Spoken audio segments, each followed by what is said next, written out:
Good morning, and welcome to our morning conversation.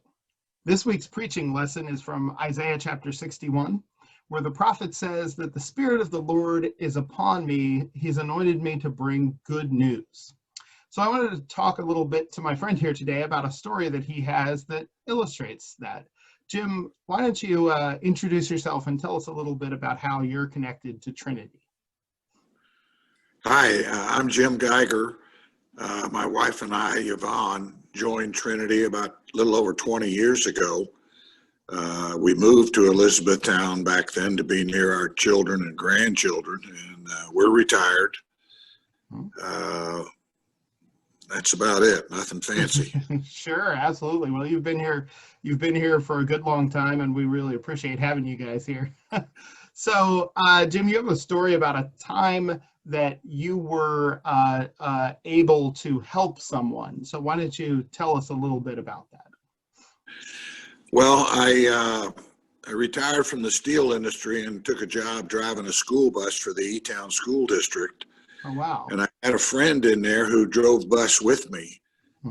We would spend half hour each day sitting in the parking lot waiting for our time to go, and got to know each other and get comfortable with each other. And he was a ex-farmer, local Reams guy. Okay. Kind of on the edge financially, needed his bus run. He and his wife lived on a couple of small Social Security checks and his bus income. And then he had health issues and was disqualified from driving a bus. Oh, no. Well, that left them trying to make a living on about $1,600 a month. Oh, wow. Which he was traveling. And I didn't know all this. I didn't know what, But he came to me one day and said, "Hey, look, I got a problem." He said, they've shut my electricity off. I said, "What are you talking about?" Like I said, he lives in a trailer in Reams.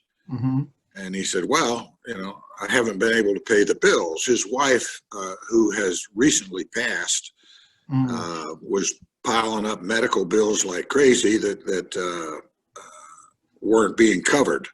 Oh, wow. And he just couldn't keep up. So, he was a friend. I wasn't under any obligation or anything, but I told him, "Well, let me look into it," which I did. And I found out that his bill was $2,400. Oh my gosh. And one thing just kind of gravitated to the other. I talked to the people who own the bus company, and together we sort of said, "Well, let's see what it takes to get this thing going for him." Right. So I started doing homework in the E-Town area and found an outfit called Echo. Something to do with housing for older people. Yeah. And they were able to come up with $1,000. And we said, okay, that's a start. Right. So with that and contributions by about 3 of us, we made up the $2,400 and got his electricity turned back on. Oh, wow.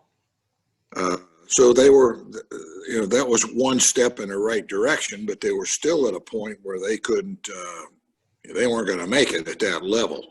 Right. And so I, through the process, got into social services in the E-Town area and stuff. And I got him signed up for the VA. He is a veteran. Oh. That was an exercise in itself. Yeah, I bet. But then one thing led to another, and I got him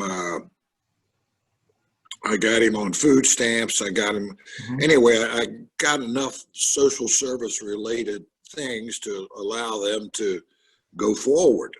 Yeah. They weren't going to live in the lap of luxury or anything. No. And his health has just continued to get worse and worse. His wife passed about 2 months ago. She had been ill for a long, long time. She was an ex-bus driver also. Oh my gosh. So all of us at the bus terminal knew her and obviously him. Right. And since then, this was about 3 years ago, and I stay in touch with him. I go visit him I try to go at least a couple times a month, once a week, something like that. Sure. Excuse me. I like aviation, so I get a lot of aviation magazines and everything, and he does too. So I take all my old magazines and stuff over there and just follow him to make sure that. So I jumped through all those hoops and everything, and that was quite a process. It took about a year.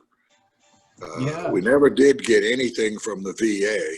He did finally reach a point with the VA. There were some hiccups in his military background that I wasn't aware of, that has made it difficult to get things squared away with the VA. But anyway, we finally did it. Now he at least gets his medicines through the VA. Sure.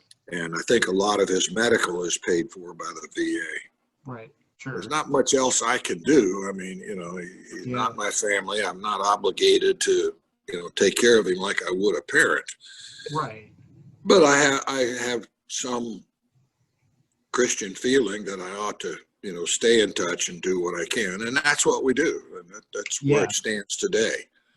I think sometimes jumping through those bureaucratic hoops is enough of a barrier that people who need that help and can use that help, like you're saying, don't get it. And then you end up with your electricity being shut off. And just, I know that that's difficult to steer somebody through the VA and all that kind of stuff. But when you get to the end of that, it's like, then it's the difference between having your electricity turned off and being able to, avoid that. So. Yeah, it was an education for me from the point of view that, they keep saying, well, there's social services out there. Well, there are, but it's not easy to navigate that process. Yeah. Like I say, we did finally deal. He gets free fuel oil. Okay. Or at least he gets enough annually that works for him. Yeah. He's able to pay his electric bills and stuff, and he seems to eat okay, and so on and so forth. Right. Yeah. Just kind of those basic things. Yeah. That's about it. When Jesus said, who's the neighbor here? Like you were a neighbor to this guy. You were a fellow bus driver with him, and you saw that he was in need, and you could have passed by, but you decided to stop and help. And that's it's sort of a simple thing in concept, but in execution, it makes all the difference, that you stopped and you helped. Yeah. And it's certainly something that, I was capable of and willing to do so, right. and still see. In fact, I need to get over and see him now. Trouble is, I can't go into his house because he's got a couple of cats, and cats are not good for me. So. You and cats don't get along too well. Yeah. It was really nice to have this conversation with you today, and keep doing what you're doing. And I hope that you have a great day. You too. Thank you. All right. Thanks. Talk to you soon. Okay. Bye-bye.